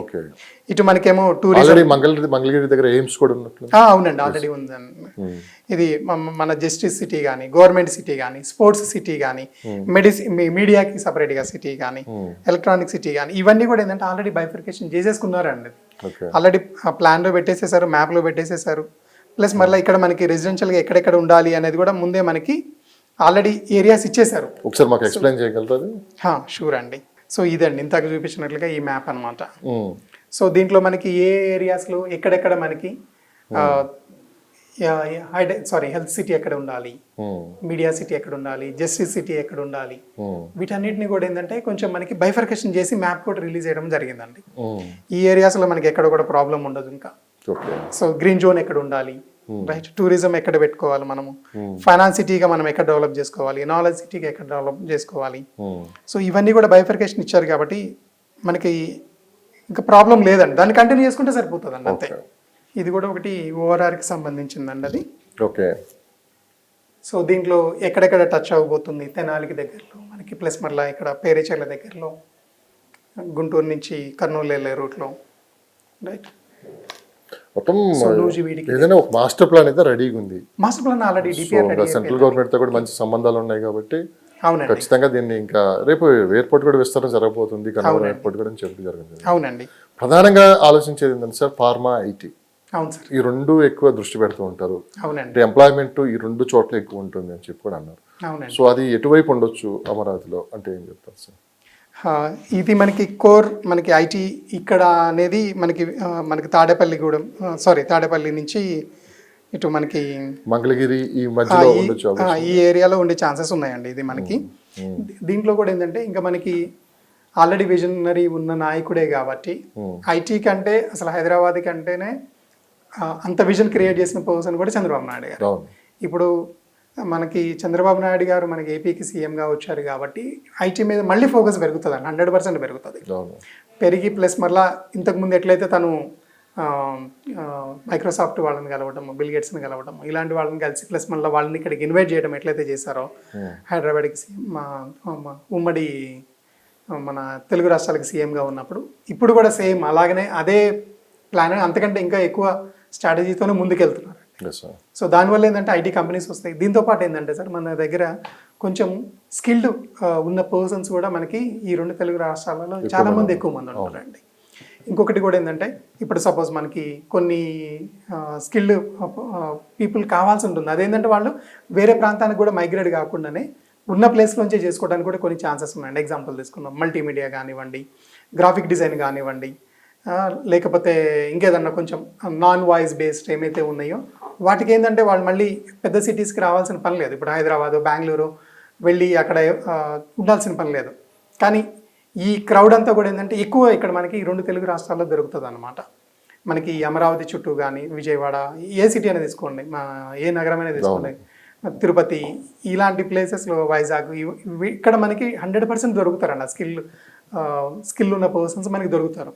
వాళ్ళని ఏంటంటే అక్కడే మనం డెవలప్ చేసేసి అక్కడే మనం పెట్టగలిగాము అంటే కనుక ఇలాంటి వాటికి రిలేటెడ్గా వాళ్ళకి వేరే ప్రాంతాలకు రావాల్సిన పని లేదు. అక్కడే ఎంప్లాయ్మెంట్ జనరేట్ అవుతుంది, అక్కడే వాళ్ళకి ఇన్కమ్ కూడా, రెవెన్యూ కూడా జనరేట్ అవుతుంది. సో ప్రభుత్వం మారిన తర్వాత ఒక అమరావతిలో రేట్లు పెరిగాయి, స్టేట్ మొత్తం రేట్లు పెరిగాయి? లేదండి, కొంచెం స్టేట్ మొత్తంకి కూడా కొంచెం రేట్లు పెరిగినాయి నిజం చెప్పాలి అంటే. అది ఏంటంటే సార్, ఆ ఎఫెక్ట్ అట్లాగనే వైబ్రేషన్స్ వెళ్ళిపోతాయండి. ఎగ్జాంపుల్ తీసుకుందాం మనకి కోకాపేటలో మనకి ఆక్షన్ వచ్చినప్పుడు మనకి 1 ఎకరా 100 కోట్లు అనగానే, అంతకుముందు పక్కనే ఉన్న నియోపోలిస్లో 100 కోట్లు అనగానే దాని పక్కనే ఉన్న శంకర్పల్లి, మోకిలా ఈ ఏరియాలో ఏదైతే ఉందో అక్కడ ఇంతకు ముందు ఉన్న కొల్లూరు ఎగ్జాంపుల్ తీసుకుందాం, 8 కోట్లు, అక్కడ 8-7 కోట్లు అట్లా ఉన్నది. అది కాస్త కనీసం ఎంత లేదనుకుని ఒక 20-25 కోట్ల దాకా వెళ్ళిపోయింది. అరే కొల్లూరులోనే 25 కోట్లు ఉందంటే అని మళ్ళీ దాని పక్కన ప్లేసెస్లో వాళ్ళు 20 కోట్లు చేయటం, దానికంటే అలాగా మొత్తం తెలంగాణ మొత్తం కూడా అసలు అగ్రికల్చర్ ల్యాండ్ మనకి ఒక 20-25 లక్షలు దొరికే పరిస్థితి లేకుండా పోయింది. సేమ్ అలాగనే ఇప్పుడు అమరావతి కూడా గవర్నమెంట్ చేంజ్ అవ్వడం ఒకటి, ఈ కొత్త పాలసీస్ తీసుకొని రావడం ఒకటి, సింగిల్ విండో పాలసీ కానీ ఇవన్నీ కూడా 100% తీసుకొని వస్తారండి సివిఎన్ గారు, చంద్రబాబు నాయుడు గారు. తీసుకొని వచ్చినప్పుడు ఏంటంటే 100% అక్కడ కూడా ప్రతి ఈవెన్ మీరు ఎంత మూలకి వెళ్ళినా కానీ 100% రేట్లు పెరుగుతాయండి. సో ఈ సందర్భంగా మన అమరావతి రైతుల గురించి కూడా ఒకసారి ప్రస్తావించుకోవాలి. సార్, దాదాపు 1640 రోజుల పోరాటం. అవునండి. సొంత భూములు ఇచ్చి ఏం జరుగుతుందో తెలియదు, అవునండి, ఏం జరగబోతుందో ఊహించుకోవడానికి వాళ్ళు ఒక అవునండి భయానక పరిస్థితి, కేసులు ఇన్ని తట్టుకొని కూడా వాళ్ళు అమరావతి రాజధానిగా ఉండాలని చెప్పి వాళ్ళు పోరాటం అయితే కొనసాగించారు. అంటే 33,000 ఎకరాలు ఇటువంటి అంత ఈజీ అయితే కాదు. అంటే చాలా దీన్ని నెగిటివ్ తీసుకొని పోయారు. అంటే రియల్ ఎస్టేట్ చేశారు, అంత రేట్లు పెంచేస్తున్నారు, రియల్ ఎస్టేట్ కోసం వాళ్ళు డబ్బుల కోసం అలా చేశారని చెప్పి చాలా నెగిటివ్ తీసుకుని వచ్చారు. కానీ వాస్తవంగా ప్రభుత్వం వాళ్ళకి ఇచ్చింది కేవలం 1 ఎకరం ల్యాండ్ ఇస్తే 1250 గజాలు మాత్రమే ఇచ్చారు. అంటే వాళ్ళ భూమిలోది తీసుకొని వాళ్ళకే మళ్ళీ దాంట్లో కొంత ఇచ్చారు. కానీ వాళ్ళ త్యాగాన్ని అయితే గుర్తుపెట్టుకోవాల్సిందే అట్టి పరిస్థితులు. ఎందుకంటే ఈ సందర్భంగా ఎందుకు నేను వాళ్ళు గుర్తుపెట్టుకోవాలన్నప్పుడు, వైజాగ్ ఎప్పుడైతే పాత గవర్నమెంట్ జగన్మోహన్ రెడ్డి గారు ఉన్నప్పుడు వైజాగ్ రాజధానిగా మేము పరిపాలన రాజధానిగా అక్కడి నుంచే నడుపుతామని చెప్పారు. అక్కడ ప్రజలైతే తీవ్రంగా వ్యతిరేకించారు. మాకు వద్దు, మాకు ఆ ప్రాంతంలో రాజధాని వద్దు, అమరావతి కావాలని చెప్పి కూడా అటు శ్రీకాకుళం నుంచి ఇటు మొత్తం రాయలసీమ జిల్లాల నుంచి కూడా అమరావతినే కోరుకున్నారు. సో అందరితో పాటు రైతులు కూడా ఒకే రాజధాని ఒకే రాష్ట్రం అని చెప్పుకోవాలి. రైతుల గురించి మీరేం చెప్తారు? అవునండి, నిజంగా అండి వాళ్ళ పోరాటం అయితే మాత్రం నిజంగా హ్యాట్స్ ఆఫ్ చెప్పాలండి రైతులందరికీ కూడా. ఎందుకంటే వాళ్ళు ఒక పర్పస్ కోసం ఇచ్చారండి అది. 100%. అవునండి, వాళ్ళు ఎక్కడ కూడా డబ్బులు కూడా తీసుకోలేదు. మీరు అన్నట్లు ఏంటంటే పర్ ఎకరానికి 1250 స్క్వేర్ యార్డ్స్ తీసుకున్నారు. ఏదైతే నిర్ణయించిందో అదే అంతే, దాన్ని యాక్సెప్ట్ చేసి తీసుకున్నారు. ఎందుకంటే మన 2 రాష్ట్రాలు డివైడ్ అయినప్పుడు అరే మన ఆంధ్రాకి క్యాపిటల్ సిటీ అంటూ లేకుండా పోయింది, దీనికి క్యాపిటల్ సిటీ కోసం కావాలి అంటే మనం త్యాగం చేయాల్సిందే. వాళ్ళకి లాసే, నిజంగా లాసే చెప్పాలి అంటే. అవునండి, ఇప్పుడు అలా కాకుండా అదే కనుక వాళ్ళు ఉంచుకొని లేదు నేను ఇవ్వనని చెప్పేసి ఉంచుకుంటే ఈరోజు హ్యాపీగా వాళ్ళు ఎకరం 5 కోట్లు 10 కోట్ల కాడికి వాళ్ళు ఎంత కావాలంటే అంత అమ్ముకునేవాళ్ళు. కానీ చంద్రబాబు నాయుడు గారు మీద ఉన్న నమ్మకంతో డెఫినెట్గా ఇక్కడ క్యాపిటల్ సిటీ అవుతుంది, మనకి కాకపోయినా రేపు మన తరాలకైనా సరే భవిష్యత్తు ఉంటుంది, మన పిల్లలైనా సరే చాలా హ్యాపీగా ఉంటారన్న ఉద్దేశంతో వాళ్ళు ల్యాండ్స్ ఇవ్వడం జరిగింది. తర్వాత మళ్ళీ ప్రాబ్లం అయింది, అయినా కానీ వాళ్ళు లేదు కంపల్సరీగా ఒక రాష్ట్రానికి ఒక క్యాపిటల్ సిటీనే ఉండాలి, అది కూడా ఇక్కడే అమరావతి ఉండాలి అని చెప్పేసి వాళ్ళు పోరాటం చేయడం అనేది కూడా మహిళల పాత్ర అయితే నిజంగా మనం ఎప్పటికీ మర్చిపోలేని. నిజంగా పోలీసుల కేసులకి దాడులు కూడా భయపడకుండా వాళ్ళు పోరాటం చేశారు. అవునండి. సో ఇది నా వ్యక్తిగత ప్రశ్న అండి. ఇప్పుడు నా సొంత భూమి ఉంది ఎకరం, నాకు నచ్చిన రేటుకి నేను అమ్ముకుంటా. అవునండి. దాని రియల్ ఎస్టేట్ అని ఎట్లా అంటారండి? నాకు నచ్చితే ఇస్తా, లేకుంటే లేదు. అవునండి. ఇప్పుడు రైతులు కూడా వాళ్ళకి ఇచ్చిన 1250 గజాలలో వాళ్ళకి నచ్చిన రేటుకి అమ్ముకుంటారు. అవునండి, అంతే కదా. నీకు ఇష్టమైతే ఇస్తావు, లేదంటే పెట్టేసుకుంటాం. నీకు డబ్బు అవసరం ఉంటేనేమో అమ్ముతాం, లేదు అనుకుంటే అక్కడ ఉంచేసుకుంటాం. సో దాన్ని కూడా బ్లేమ్ చేస్తూ చాలా మంది కేవలం రియల్ ఎస్టేట్ వ్యాపారాలు చేస్తున్నారు డబ్బులు సంపాదించుకోవడానికి, రాష్ట్ర సంపద అంతా ఒకే చోట పెట్టి వీళ్ళంతా డెవలప్ అవడానికి అని చెప్పి పెద్ద ఎత్తున వాళ్ళ మీద ఒక నింద అయితే మోపారు. కానీ ఇది ఎంతవరకు కరెక్ట్ అండి? యాజ్ అన్ ల్యాండ్ ఓనర్గా నా ఇష్టం అండి, అంతే. నేను ఎంత కావాలనుకుంటే అమ్ముకుంటే, లేకపోతే లేదు. ఇప్పుడు మనం ఎగ్జాంపుల్ తీసుకుంటే కూడా కొంచెం రేట్లు తగ్గుతున్నాయి అన్న కొద్దిగా నానుడి ఉంది ఇక్కడ హైదరాబాద్లో కూడా. ఎగ్జాంపుల్ తీసుకుందాం, తగ్గుతాయా లేదనే తర్వాత విషయము. ఒక ఎకరం 50 కోట్లు ఉందనుకోండి, నాకు అవసరం లేదనుకోండి, ఆ 50 కోట్లు వచ్చిందాక నేను ఆగుతాను. అంతే కదా. నాకు అవసరం ఉందనుకోండి, అది 10 కోట్లకి 15 కోట్లకి 20 కోట్లకి కూడా ఇచ్చిన సందర్భాలు ఉన్నాయి కొన్ని, అవును. అన్నీ కాదు. సో అదేంటంటే వాళ్ళ అవసరానికి తగ్గట్లుగానే వాళ్ళు అమ్ముకోవడం జరిగింది. అదొకటి గవర్నమెంట్ ఆ రోజుకి అనుకుంటే సార్ వాళ్ళకి ల్యాండే కావాలనుకుంటే ఆ రోజు ప్రభుత్వ రైట్ ఎంత ఉందో అంతకి వాళ్ళు తీసుకునే హక్కు కూడా ఉంది. అవునండి, ఆబ్వియస్లీ ఉందండి. అవునా కదా. ఇప్పుడు మనకి ఏదన్నా రోడ్డు అవునండి. ఎక్స్టెండ్ చేస్తున్నప్పుడు ఆటోమేటిక్ గా అక్కడ ఎంతైతే అంత డెఫినెట్ గా తీసుకుంటున్నారు, పెరుగుతుంది. మార్కెట్ ప్రైస్ ఎంత ఉందో అది తీసుకుంటారు. అవునండి. గవర్నమెంట్ వేస్తాడు, వేసి ఆ లెక్క ప్రకారం వేస్తారు. అవునండి. సో అది కూడా వాళ్ళు వాస్తవంగా అక్కడ జరిగితే పరిస్థితి ప్రభుత్వం ఆ రోజు అట్లా ఆలోచించలేదు. సో మన కోసం త్యాగం చేస్తున్నారు కాబట్టి ఖచ్చితంగా వీళ్ళకి ఎంతో కొంత అక్కడ అవునండి. ల్యాండ్ ఉండాలని చేశారు. అవునండి. సో మొత్తం మీద అయితే ప్రజా రాజధాని అయితే అక్కడ నిర్మాణం జరగబోతుంది. 100% రెజ్యూమ్ అయితే జరుగుతుందండి కన్స్ట్రక్షన్. సో హైదరాబాద్ రేట్లతో పోల్చుకుంటే సార్ అమరావతిలో రేట్లు ఎలా ఉన్నాయి? అది రేట్లు పోల్చుకునే కంటే ముందు ఒకటి యాడ్ చేస్తాను సార్ ఇప్పుడు మీరు చెప్పిన దానికి. ఎందుకంటే ఇందాక చెప్పాను కదా సార్, చంద్రబాబు నాయుడు గారు ఏంటంటే ఆల్రెడీ ఒక హైదరాబాద్ క్యాపిటల్ సిటీని ఎట్లా డెవలప్ చేయాలనేది చూశారు. చేసే తరుణంలో కూడా ఏమేం ప్రాబ్లమ్స్ వస్తున్నాయి అనేది కూడా చూశారు. ల్యాండ్ ఎక్విజిషన్లో కానీ, లేకపోతే మనం గవర్నమెంట్ డబ్బులు ఇచ్చేసి ల్యాండ్స్ తీసుకోవడం వల్ల కానీ, కొంతమంది ఏమో నాకు ఇది సరిపోదు, ఇందులో మీరు చాలా తక్కువ ఇస్తున్నారు అసలుకి మాకు అని కోర్టుకి వెళ్ళటం కానీ, దీనివల్ల ఏమవుతుందంటే డెవలప్మెంట్ కూడా కొంచెం ఆగిపోయే ఛాన్సెస్ ఉన్నాయండి.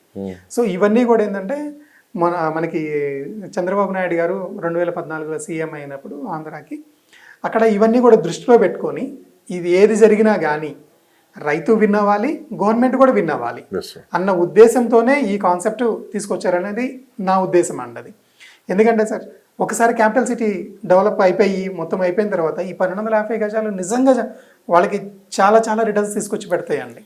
అలా కాకుండా ఇప్పుడు ఏదో కొంచెం హరీలో నాకేదో అవసరం ఉంది, పాప మ్యారేజ్ చేయాలి, లేకపోతే నా ఇల్లు కట్టుకోవాలి, లేకపోతే కొంచెం అప్పులు ఉన్నాయి అని ముందే అమ్మేసుకొని, ఇప్పుడు మీరు ఎక్కడ హైదరాబాద్లో తీసుకున్నా కానీ రైతు పేరు మీద ఎక్కడో కూడా చాలా తక్కువ అండి ల్యాండ్ ఉంది. ఇదంతా కూడా జరిగిపోయింది. 2-3 అండి, ఇంకా ఎక్కువే జరిగిపోయినాయి సేల్స్ కూడా. ఒకళ్ళ నుంచి ఇంకోళ్ళ సేల్స్ జరిగిపోయినాయి. కానీ ఇప్పుడు ఎంజాయ్ చేస్తుంది ఎవరంటే ఫైనల్గా ఉన్న పర్సన్, అంతే అనమాట. కానీ రియల్గా ఎవరైతే ల్యాండ్ ఉన్నారో అంటే రైతు ఎవరైతే ఉన్నారో అతను అంత ప్రాఫిట్స్ ఎంజాయ్ చేయట్లేదండి. కానీ రేపు అమరావతి క్యాపిటల్ ఇలా జరగకూడదు అన్న ఉద్దేశంతోనే చేశారని నేను అనుకుంటున్నానండి. పర్ ఎకరానికి 1200 గజాలే తీసుకోండి, మీకు ఇష్టం ఎప్పుడు కావాలంటే మీరు అన్నట్లుగా ఎప్పుడు కావాలంటే అప్పుడు అమ్ముకోండి. మీకు తక్కువలో ఉన్న రేట్లు కావాలనుకుంటే తక్కువలోనే అమ్ముకోండి. రేపు మొత్తం సిటీ అంతా కూడా క్యాపిటల్ సిటీ అంతా కూడా డెవలప్ అయిపోయింది, ఆ తర్వాత అప్పుడు కావాలంటే అప్పుడు అమ్ముకోండి. ₹1,00,000 గజంలో అమ్ముకుంటారా, 5,00,000 గజంలో అమ్ముకుంటారా, మీ ఇష్టం అని చెప్పేసి ఆ ఫ్రీడమ్ ఇవ్వడం జరిగిందని నేను అనుకుంటున్నాను. సో ఇప్పుడు మీరు అడిగిన క్వశ్చన్ కంపారిజన్ వచ్చేసి కొంచెం రేట్లు అయితే మాత్రం హైదరాబాద్ మీద కంపేర్ చేసుకుంటే కొంచెం తక్కువనే ఉన్నాయండి అమరావతిలో. అవునండి. సో అందుకని ఎక్కువ మంది కూడా కొంచెం చిన్న ఇన్వెస్ట్మెంట్ చేసేవాళ్ళు కానీ, లేకపోతే ఎన్ఆర్ఐస్ కానీ అమరావతి వైపు చూడడానికి కూడా మెయిన్ రీజన్ అదేనండి. ఒకటేమో ఎఫర్డబిలిటీలో ఉంది, ప్లస్ మళ్ళీ రిటర్న్ ఆఫ్ ఇన్వెస్ట్మెంట్ ఎక్కువ తీసుకునే ఛాన్సెస్ ఉన్నాయన్న ఉద్దేశంతోనే అమరావతి వైపు కూడా ఎక్కువ మంది చూస్తున్నారండి. సార్ ఇప్పటి వరకు హైదరాబాద్ లో బెంగళూరు ముంబై హైవేకి బాగా ఎక్కువ వెస్ట్ సైడ్ బాగా డిమాండ్ ఉంది వాస్తవంగా అయితే. కానీ లుక్ ఈస్ట్ అని చెప్పి ఇప్పుడు ఉన్న గవర్నమెంట్ కూడా కొత్త పాలసీ తీసుకుని వచ్చి అక్కడ డెవలప్ చేస్తుంది. ఓ పక్క అమరావతి డెవలప్ అవుతుంది కాబట్టి ఎంత లేదన్నా ఒక 3 hours లో మనం విజయవాడ అమరావతి రీచ్ అవుతాం. సో ఇప్పుడు ఎల్బీ నగర్ కావచ్చు, ఆ చుట్టుపక్కల అంటే ఈస్ట్ వైపు ఉన్న ప్రాంతాలు మొత్తం కూడా బాగా డిమాండ్ పెరిగిందని వినిపిస్తున్నమాట. ఎందుకంటే అటు అమరావతి కూడా నిర్మాణం జరగబోతుంది కాబట్టి. సో కొంత అటువైపు వెళ్ళటానికి ఆస్కారం ఉంది. ఏది ఇటు వెస్ట్ నుంచి ఈస్ట్ వైపు పెట్టుబడులు కొన్ని వచ్చే అవకాశం ఉంది. హైదరాబాద్ లో కూడా ఈసారి ఈస్ట్ వైపు కొంచెం డిమాండ్ పెరుగుతుందని చెప్పి వినిపిస్తున్నమాట. ఎంతవరకు ఇది? అవునండి, కరెక్ట్ అండి లక్ష్మణ్ గారు. కొంచెం ఈ మధ్య కూడా ఏంటంటే మాకు కొద్దిగా ఎంక్వైరీస్ కూడా ఏంటంటే వెస్ట్కి ఇంతకుముందు ఎక్కువ ఉండేది, ఇప్పుడు ఏంటంటే కొంచెం ఈస్ట్ వైపు కూడా అడుగుతున్నారు అనమాట. మీరు కూడా ఎల్బీనగర్ లో ఉంటారు కదా ప్రాంతం చుట్టుపక్కల, ఏం సార్ ఏమనుకుంటున్నారు చర్చ అక్కడ? అవునండి, కొంచెం చేంజ్ అయింది సార్. కొంచెం ఇటువైపు చూస్తున్నారండి, మన విజయవాడ హైవే వైపు కూడా చూస్తున్నారు. ప్లస్ మరలా ఇంకొకటి ఏంటంటే అక్కడ వాళ్ళు ఫిజికల్గా చూస్తున్నారు. ఆల్రెడీ 6 lane రోడ్ అనేది కన్స్ట్రక్షన్ స్టార్ట్ అయిపోయింది, మన ఆర్ఎఫ్సి దాకా అటు నుంచి మనకి స్టార్ట్ అయిపోయింది. సో ప్లస్ మరలా ఇంకొకటి ఏంటంటే రేపు మనకి చంద్రబాబు నాయుడు గారు రింగ్ రోడ్ ప్రపోజల్తో తీసుకుని రావడంతో ఈ 270 కిలోమీటర్స్ ఏదైతే ఉందో అది కూడా ఒక 60-70 కిలోమీటర్స్ తగ్గిపోబోతుంది. ఈ ట్రిపుల్ ఆర్ కూడా చౌటుపల్లి దగ్గర ఆల్మోస్ట్ కొంచెం టచ్ అయ్యే ఛాన్సెస్ ఉన్నాయి కాబట్టి ఇంకా తక్కువ అవుతుంది డిస్టెన్స్ కూడా. ప్లస్ ఇంకొకటి కూడా ఏంటంటే సార్, మనకి ఎక్కడైతే ఇన్ఫ్రా డెవలప్ అవుతుందో, రోడ్స్ కనెక్టివిటీ ఎక్కడైతే వస్తుందో, ఎక్కడైతే ఎంప్లాయ్మెంట్ రాబోతుందో అక్కడ మనకి రేట్లు ఎక్కువ పెరిగే ఛాన్సెస్ ఉన్నాయండి. సో అందుకని ఇంకొకటి కూడా ఏంటంటే వెస్ట్ మీద కంపేర్ చేసుకుంటే ఈస్ట్లో కొంచెం రేట్లు కూడా తక్కువనే ఉన్నాయండి, తక్కువ ఉన్నాయి. తక్కువ ఉన్నాయి. కొంచెం తక్కువ ఇన్వెస్ట్మెంట్ చేసేవాళ్ళు, తక్కువలో ఉన్నప్పుడే తీసుకుందాం అనుకునే వాళ్ళు ఏంటంటే కొంచెం ఈస్ట్ వైపు కూడా ఎంక్వైరీస్ పెరిగినాయండి. ఈస్ట్ వైపు కూడా కొంచెం ట్రాన్సాక్షన్స్ జరుగుతున్నాయండి. ఇప్పుడు 2 క్యాపిటల్ సిటీస్ అసలు సిటీతో సంబంధం లేదండి, సిటీ అవుట్స్కట్స్ నుంచే ఎక్కడికి కావాలంటే అక్కడికి వెళ్ళిపోతున్నారు. అవునండి, అవునండి, సో అలాంటి ఇన్ఫ్రాస్ట్రక్చర్ అయితే హైదరాబాద్లో డెవలప్ అవుతుంది. అవునండి, సో తర్వాత విజయవాడ హైవే ఇప్పుడు ఎక్కడ పెట్టినా ఈ పేరు బాగా వినిపిస్తుంది. అవునండి. రీసెంట్ గా ఒక 6 months బ్యాక్ కూడా విజయవాడ హైవే గురించి పెద్దగా ఎవరు చర్చలో ఎక్కడ లేదు, డిమాండ్ కూడా లేదు. అవునండి, వాస్తవంగా ఎప్పటి నుంచో అసలు ముందు హైదరాబాద్ డెవలప్ అవుతున్న టైంలోనే విజయవాడ బాగా మంచి డిమాండ్ ఉంది హైవే. రియల్ ఎస్టేట్ స్టార్ట్ అయింది అటువైపు నుంచి. కానీ ఎందుకో మరి ఏం జరిగింది అయితే జరగాల్సిన నష్టం అయితే ఆ జరిగింది. కానీ మళ్ళీ మహర్దశ రాబోతుంది, 6 lane వేయటం, మరోపక్క అటు అమరావతి నిర్మాణం, అవునండి, తర్వాత కొంత ఫోకస్ కూడా అటు పెట్టడం. అవునండి, ఇప్పుడు అక్కడ ఉన్న భూములు ఉన్న వాళ్ళు కొత్తగా ఇన్వెస్ట్ చేసేవాళ్ళు. అవునండి. సో వీళ్ళ పరిస్థితి ఏంటి, ఇప్పుడు ఇన్వెస్ట్ చేయొచ్చా, అక్కడ ఉన్న అడ్డంకులు ఏంటి అసలు అక్కడ ఇన్వెస్ట్ చేయడానికి? ఇప్పుడు ప్రస్తుతానికి అడ్డంకులు అంటే ఏం లేదు సార్. మీరు అన్నట్లు ఏంటంటే అసలు హైదరాబాద్ డెవలప్ అయ్యే స్టార్టింగ్ పాయింట్లో అసలు రియల్ ఎస్టేట్ స్టార్ట్ అయింది అటువైపు నుంచే స్టార్ట్ అయింది. విజయవాడ హైవే వైపే స్టార్ట్ అయింది. తర్వాత ఏమైందంటే ఇంకా అదంతా కూడా అక్కడ ఆగిపోయి వెస్ట్ వైపు బాగా ఫోకస్ అయిపోయింది. పటాన్చెరు, మన కూకట్పల్లి, మియాపూర్, పటాన్చెరు, బిహెచ్ఎల్ పటాన్చెరు, ఇక్కడ దాకా ఈ ఏరియా అంతా కూడా బాగా పెరిగిపోయింది. దాంతోపాటు మనకి ఇటు గచ్చిబౌలి, కోకాపేట ఇదంతా కూడా బాగా పెరిగిపోయింది అనమాట. సో ఎక్కువ అక్కడ పెరుగుతున్నాయి కాబట్టి అక్కడ కొందాం, అక్కడ పెడితే మనకు కూడా కొంచెం తక్కువలోనే ఎక్కువ రిటర్న్స్ వస్తాయన్న ఉద్దేశంతో అటు వెళ్ళిపోయారు. కానీ ఇప్పుడు ఏంటంటే ఇప్పుడు మనకి కోర్ క్యాపిటల్ మనకి అమరావతి రెడీ కావడం ఒకటి, దాంతోపాటు ఈ 2 క్యాపిటల్స్ని కనెక్ట్ చేసే రోడ్డు ఏదైతే ఉందో విజయవాడ ఒకటి ఉండటం, విజయవాడ హైవే ఉండటం ఒకటి, సో డిస్టెన్స్ కూడా తగ్గటం ఒకటి, ప్లస్ మళ్ళీ ఎఫోర్డబిలిటీ రేట్లో ఉండటం ఒకటి. సో దీనివల్ల ఏంటంటే ఎక్కువ మంది ఇటువైపు వస్తున్నారు, చూస్తున్నారు, ఆల్రెడీ ట్రాన్సాక్షన్స్ కూడా జరుగుతున్నాయండి కొంచెం. సో అమరావతిలో బయర్స్కి రైట్ టైమా, సెల్లర్కి రైట్ టైమా? బయర్కే రైట్ టైం అండి నిజం చెప్పాలి అంటే. సెల్లర్ కంటే కూడా కొనుక్కున్న వాళ్ళే కొంచెం ఎక్కువ రిటర్న్స్ తీసుకోగలుగుతారు. ఇది స్మాల్ ఇన్వెస్ట్మెంట్ చేసేవాళ్ళు సార్ చాలా తక్కువ అమౌంట్, అంటే యాక్చువల్గా మార్కెట్ 90% ఉంది. అది అవునండి, స్మాల్ ఇన్వెస్టర్స్ అనేది 90% మార్కెట్. Correct చాలా తక్కువ మందికే ఇది ఏదో కోట్లు జరిగిపోతుంది అనేది అబద్ధం. అవునండి, ఒక 50 లక్షల కోటి రూపాయల లోపు ఇన్వెస్ట్ చేసే వాళ్ళు చాలా మంది ఉన్నారు. చాలా మంది అండి, ఆ బిజినెస్ అదే మొత్తం. అవునండి, వాళ్ళు అమరావతిలో ఇన్వెస్ట్ చేయాలని చాలా మంది ఊవేర్లు అవుతున్నారు. అవునండి. సో వాళ్ళకి ఎలా ఉంటుంది, తక్కువ బడ్జెట్లో అక్కడ కొంత తీసుకొని కొంత టైం వెయిట్ చేస్తే వాళ్ళకి ఎలాంటి రిటర్న్స్ ఉంటాయి? వాళ్ళకే ఎక్కువ రిటర్న్స్ వస్తాయండి లక్ష్మణ్ గారు. ఎందుకంటే మీరు అన్నట్లుగా ఏంటంటే ఎక్కువ కొనేవాళ్ళు ఎక్కడుంటారు అంటే అంటే వాల్యూమ్ ఎక్కడ ఉంటుందంటే ఎక్కువ తక్కువ ఇన్వెస్ట్మెంట్ చేసే వాళ్ళ దగ్గరే ఉంటుందండి. 50 లక్షల కోటి రూపాయలు ఈ ఇన్వెస్ట్మెంట్ చేసే వాళ్ళే ఎక్కువ మంది ఉంటారండి. మీరు అన్నట్లుగా 85 to 90% మినిమం వాళ్ళే ఉంటారు అనమాట. ఓన్లీ 10% మాత్రమే ఈ క్యాపిటల్ ఎక్కువ పెట్టి 10 కోట్లు, 15 కోట్లు, 20 కోట్లు పెట్టే వాళ్ళు ఉంటారు. దీనితో పాటు ఏం జరుగుతుందంటే ఇప్పుడు Tier 1 ఎవరైతే డెవలపర్స్ ఎవరైతే ఉన్నారో, అపర్ణ కానివ్వండి, వీళ్ళందరూ కూడా ఏంటంటే ఆల్రెడీ అమరావతి వైపు చూసారు, ల్యాండ్స్ తీసుకుంటున్నారు, ఇంకా వెతుకుతున్నారు ల్యాండ్స్. ఇప్పుడు కూడా అండి, ఇప్పుడు కూడా మంచి Tier 1 బిల్డర్స్ అందరూ కూడా మళ్ళీ అటువైపు చూస్తున్నారు. అమరావతి వైపు చూసి అక్కడ వాళ్ళ ప్రాజెక్ట్స్ వస్తాయండి ఇంకా నియర్ ఫ్యూచర్లో. మాక్సిమం ఒక 5-6 monthsలోనే ఇయర్ ఎండింగ్ కల్లా డెఫినెట్గా మంచి Tier 1 కంపెనీస్ అన్నీ కూడా అటు వెళ్ళిపోతాయండి. వెళ్ళిపోయి అక్కడ వాళ్ళ ఓన్ ప్రాజెక్ట్స్ స్టార్ట్ చేస్తాయి. ఎందుకంటే ఆల్రెడీ ల్యాండ్ ఎక్విజిషన్ చేస్తూనే ఉన్నారు వాళ్ళు. సో అలాంటి టైంలో మనం కూడా అంటే వాళ్ళ దగ్గరికి వెళ్ళి మనం చేయలేము, కొంచెం దూరంలో తక్కువ ఇన్వెస్ట్మెంట్లో, తక్కువ రేంజ్లో, మనకున్న బడ్జెట్లో తీసేసుకొని పక్కన పెట్టేసేసుకొని, కాకపోతే కొంచెం లాంగ్ టర్మ్ కొద్దిగా వెయిట్ చేయాల్సి ఉంటుంది. ఎందుకంటే సార్ ఇప్పుడు నేను 10 కోట్లు పెట్టాను అంటే కొంచెం షార్ట్ టర్మ్ నేను ఎక్స్పెక్ట్ చేస్తాను కొద్దిగా, ఎందుకంటే అప్పుడు కోర్ క్యాపిటల్లో పెడుతున్నాను కాబట్టి అప్పుడు వాళ్ళకి కొంచెం తక్కువ టైంలోనే రిటర్న్స్ వస్తాయి. కానీ ఏంటంటే నేను కొంచెం తక్కువ ఇన్వెస్ట్మెంట్ పెడుతున్నాను కాబట్టి కొంచెం టైం ఎక్కువ ఇవ్వగలిగాను అంటే కనుక వాళ్ళకంటే ఎక్కువ రిటర్న్స్ నేను తీసుకోగలుగుతానండి. సో ఇక్కడ 100% ఎవరైతే తక్కువ ఇన్వెస్ట్మెంట్ చేసి ఎక్కువ టైం వేస్ట్ చేస్తారో వాళ్ళకి ఎక్కువ రిటర్న్స్ దొరుకుతాయి అండి మనకి. ఇప్పుడు ఇప్పుడున్న జనాభా దాదాపు అటు విజయవాడ, గుంటూరు, మంగళగిరి, అమరావతి ఇవన్నీ కలుపుకుంటే ఒక 60 లక్షల మంది ఉంటారు. అవునండి. ఒక హైదరాబాద్లో 1,50,00,000 మంది ఉన్నారు. అవునండి. సిటీ ఎక్స్పాండ్ అయింది, తర్వాత ఎంప్లాయ్మెంట్ పెరిగింది, ఇల్లు అవసరమైంది. అవునండి. రేపు అమరావతి, విజయవాడ, గుంటూరు మొత్తం ఒక పెద్ద నగరంగా విస్తరించబోతుంది. అవునండి. సో ఆటోమేటిక్ ఏంటంటే సొంత ఇల్లు అనేది ప్రతి ఒక్కరికి అవసరం. ఎంప్లాయ్మెంట్ పెరిగిద్ది, అసలు ఒకటిగా చెప్పుకుండా పోతే ఎన్ని ఇల్లు అవసరం ఉంటాయి అక్కడ. ఇప్పుడు ఎగ్జాంపుల్ తీసుకుందామండి, మనకి హైదరాబాద్కి ఇన్నర్ రింగ్ రోడ్ ఉన్నాడు కదా, అంతవరకే హైదరాబాద్ అనుకునేవాళ్ళు. దాని తర్వాత ఏమైందంటే సిటీ ఎక్స్పాండ్ అవుతా ఓఆర్ఆర్ వరకు వచ్చేసేటప్పటికి ఇది హైదరాబాద్ హెచ్ఎండి, అది ఓఆర్ఆర్ కూడా దాటి హెచ్ఎండి లిమిట్స్ ఉంది ఇప్పుడు. రేపు రీజనల్ రింగ్ రోడ్ ఏదైతే రాబోతుందో అక్కడ వరకు రేపు నేను హెచ్ఎండి వరకు తీసుకెళ్తాను అన్న కొంచెం ఊహాగానాలు అయితే వినిపిస్తున్నాయండి. సేమ్ అలాగనే రేపు మనకి ఈ అమరావతికి కూడా అలాగనే కాబోతుందండి. మనం స్టార్టింగ్ ఇప్పుడు ఓఆర్ఆర్తో స్టార్ట్ చేసుకున్నామండి. ఇంతకుముందు ఐఆర్ఆర్ ఇన్నర్ రింగ్ రోడ్ అంటూ అది తీసేసేసలు కదని ఓఆర్ఆర్తోనే స్టార్ట్ చేసేసుకుంటున్నారు ఇప్పుడు. సో అంటే ఇప్పుడు మనకి ఎందుకంటే అండి ఇల్లు అవసరమే, కాకపోతే ఏంటంటే దానికి తగ్గట్లుగా ఇన్ఫ్రా ఇవన్నీ రెడీ వెళ్ళిపోతూనే ఉంటుంటాయి, జరుగుతూనే ఉంటాయి. ఒక పక్కన ఏంటంటే ఎంప్లాయ్మెంట్ డెవలప్ చేస్తూనే ఉంటుంటారు. దానితో పాటు ఎంప్లాయ్మెంట్ ఉందంటే కనుక వాళ్ళకి కావాల్సిన హౌసింగ్ కానీ ఇవన్నీ ఇన్ఫ్రా కానీ సోషల్ ఇన్ఫ్రా కానీ ఎంటర్టైన్మెంట్ కానీ ఇవన్నీ కూడా రెడీ అవుతాయండి తొందరలోనే.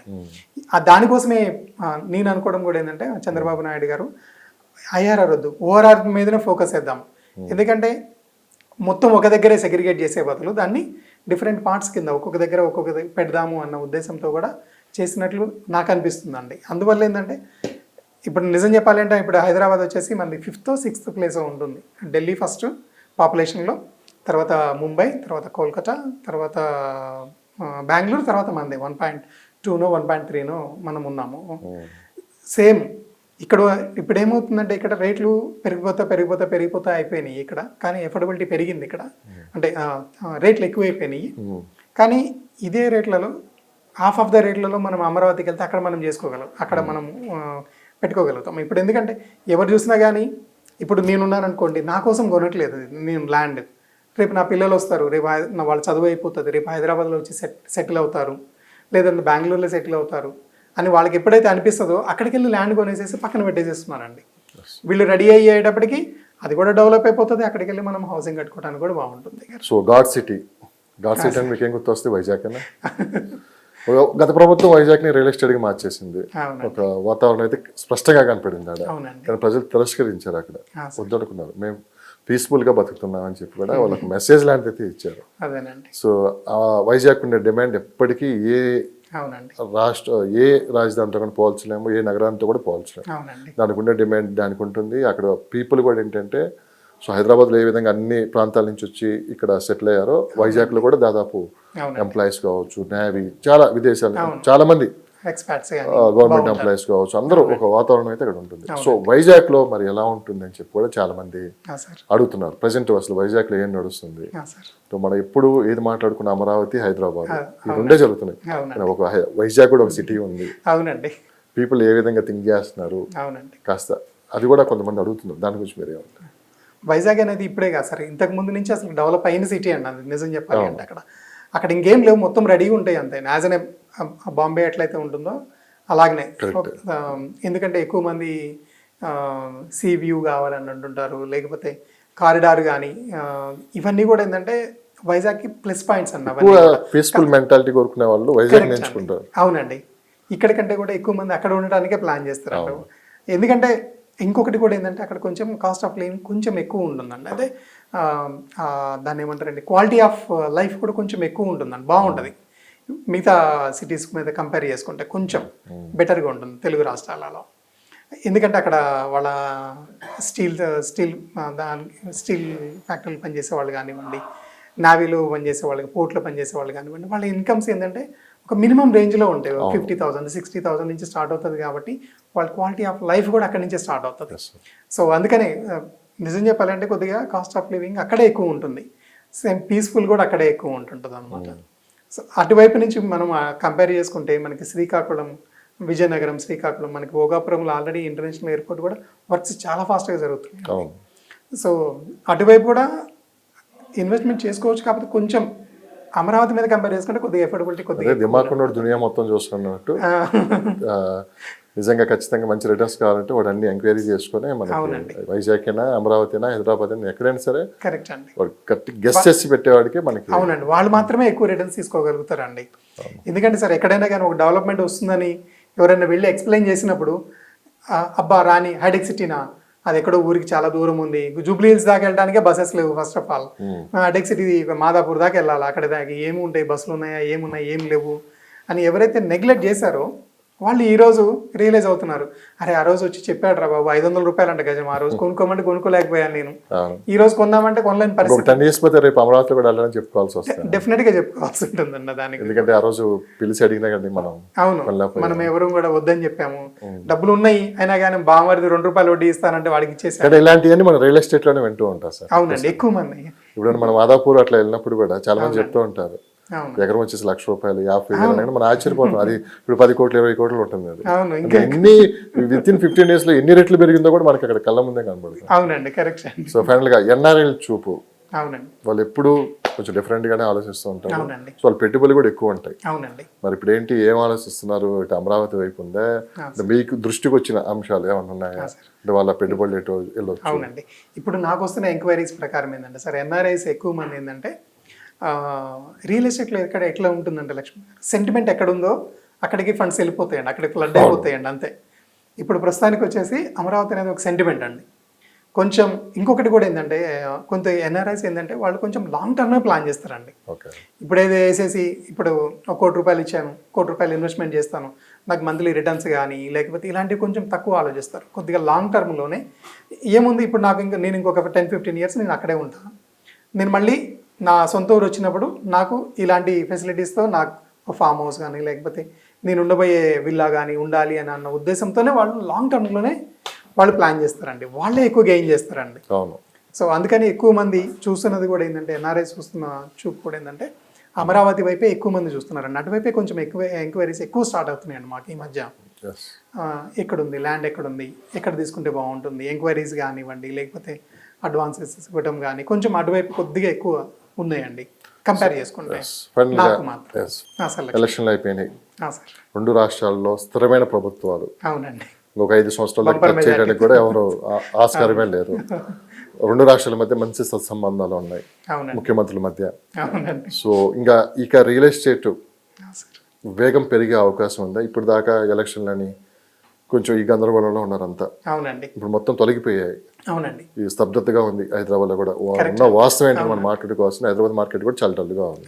అవునండి. సో ఇంకా వేగం పెరిగే అవకాశం ఉంది. గత వారం రోజుల నుంచి చూసుకున్నాం అంటే మార్కెట్ కొంచెం స్పీడ్ అందుకుందని చెప్పి వినిపిస్తుంది మాట.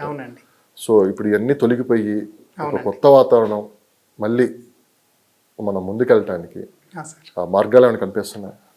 100% మీరు చెప్పింది కరెక్ట్ లక్ష్మణ్ గారు. ఇప్పుడు దాకా ఈ లాస్ట్ 1 yearలో ఏమైందంటే ఎలక్షన్స్, గవర్నమెంట్ చేంజ్ అవ్వడము, ఇవన్నీ కూడా 2 ఎలక్షన్స్ వచ్చినాయి మన తెలంగాణకి. సో వీటన్నిటిలో కూడా ఏంటంటే అందరూ కూడా ఏంటంటే చూద్దాం అసలుకి పక్క రాష్ట్రంలో ఏం జరుగుతుందో చూద్దాం. మన ఈవెన్ ఇక్కడే కాదండి, ఈవెన్ కర్ణాటకలో కూడా ఏం జరుగుతుంది, రైట్, చెన్నైలో ఏం జరుగుతుంది, ఇవన్నీ కూడా చూస్తున్నారు, కంపేర్ చేస్తున్నారు. ఇన్వెస్ట్మెంట్ చేసే వాళ్ళకి ఏం సార్, ఎక్కడైనా వాళ్ళకి కావాల్సింది ఏంటంటే పీస్ ఆఫ్ ల్యాండ్ కావాలి, ఎటువంటి హ్యాజల్స్ లేకుండా, ప్రాబ్లమ్స్ లేకుండా ఉంటే చాలు వాళ్ళకి. ఎక్కడైతే ఏమైంది అది హైదరాబాద్ అయితే ఏమైంది, అమరావతి అయితే ఏమైంది, బెంగళూరు అయితే ఏమైంది, వాళ్ళు అలాగేంటంటే వెయిట్ అండ్ వాచ్ లాగా చూశారు. ఆ టైం పీరియడ్ ఏంటంటే అయిపోయింది ఇప్పటికి. ఇంకా మీరు అన్నట్లుగా ఏంటంటే లాస్ట్ ఒక 1 week, ఒక 10 days నుంచి ఏంటంటే కొంచెం కొద్దిగా స్టార్ట్ అవుతుందండి. ఎందుకంటే వాళ్ళు కూడా ఫండ్స్ జేబులో పెట్టుకొని ఎక్కువ రోజులు కూడా ఉండలేరు కదా. ఎక్కడైనా కానీ ఎక్కడైనా ఇన్వెస్ట్మెంట్ చేస్తే కానీ వాళ్ళకి కొంచెం రిటర్న్స్ రావడానికి అవకాశం ఉంటుంది. ఇప్పుడు ఏంటంటే అవన్నీ కూడా వెళ్ళిపోయినాయి. స్టేబుల్ గవర్నమెంట్ ఉంది, అటు ఏపీలో కూడా బంపర్ మెజార్టీతో గవర్నమెంట్ ఫామ్ అయిపోయింది. సో ఎక్కడ కూడా ఇంకా నెక్స్ట్ 5 years వరకు కూడా ఎక్కడ కూడా డోకా లేదు ఎవరికి కూడా, 2 రాష్ట్రాల్లో కూడా. సో అందుకని కొంచెం ఇప్పుడు ఎంక్వైరీస్ స్టార్ట్ అయినాయి. ప్లస్ మరలా దానితో పాటు ఏంటంటే ట్రాన్సాక్షన్స్ కూడా కొద్దిగా స్టార్ట్ అవుతున్నాయి. ఇంకా ఒక 1-2 months కనుక మనము వెయిట్ చేసాము అంటే కనుక ఇంతకుముందు ఏమైతే ఈ 1 yearలో మనం ఎవరైతే ఇన్వెస్ట్మెంట్ చేయకుండా ఆగిపోయి ఉన్న వాళ్ళు ఎవరైతే ఉన్నారో అంతకంటే ఎక్కువ రిజిస్ట్రేషన్స్ ఇప్పుడు జరుగుతాయండి. రైట్ టైం ఇది నిజం చెప్పాలంటే రైట్ టైం అండి. మళ్ళీ వేగం పెరిగిన తర్వాత కొనుక్కోవాలంటే మళ్ళీ మనం ఇందాక మాదాపూర్ స్టోరీ చెప్పుకోవాలి, డెఫినెట్ గా బాధపడాల్సే ఉంటుంది. 100% ఎక్కువ కూడా అక్కర్లేదండి, ఒక 6 months ఆగాము అంటే కూడా బాధపడాల్సే ఉంటుంది. అక్కడ అమరావతిలోనే, హైదరాబాద్ లోనే, ఎక్కడైనా సరే. సో ఏదైనా ఇన్వెస్ట్ చేసేవాడు ఏంటంటే ₹1 రావాలని చెప్పి వాడు ఇన్వెస్ట్ చేస్తారు. ఖచ్చితంగా ఒక మార్కెట్ ని అనాలిసిస్ చేసి ఇలాంటి ఎక్స్పర్ట్స్ తోటి కూర్చొని మాట్లాడి కూడా డిసిషన్ తీసుకుని ముందుకెళ్తే వాళ్ళకి మంచి ఫ్యూచర్ అయితే ఉంటుంది. చూద్దాం రాబోయే 2-3 నెలల్లో ఇటు అమరావతిలో కావచ్చు, ఇటు హైదరాబాద్లో ఎలా ఉండబోతుంది. అంటే రెండు రాష్ట్రాలు కూడా ఇన్కమ్ కూడా ఏంటంటే ఎక్కువ వచ్చే ఇన్కమ్ కూడా రియల్ ఎస్టేట్ కాబట్టి ఆబ్వియస్లీ అండి అది. రెండు ప్రభుత్వాలు ఎలాంటి నిర్ణయాలు తీసుకుంటాయి ఈ విషయాల మీద చూద్దాం. జరగబోయేది కూడా మంచి రోజులు అయితే వస్తున్నాయి, అయితే స్పష్టంగా కొంత వాతావరణం అయితే కనపడుతుంది. Thank you sir, thank you so much, thank you valuable time. Thank so మరొక ఎపిసోడ్తో మళ్ళీ కలుద్దాం. Thank you so much sir Lakshman గారు.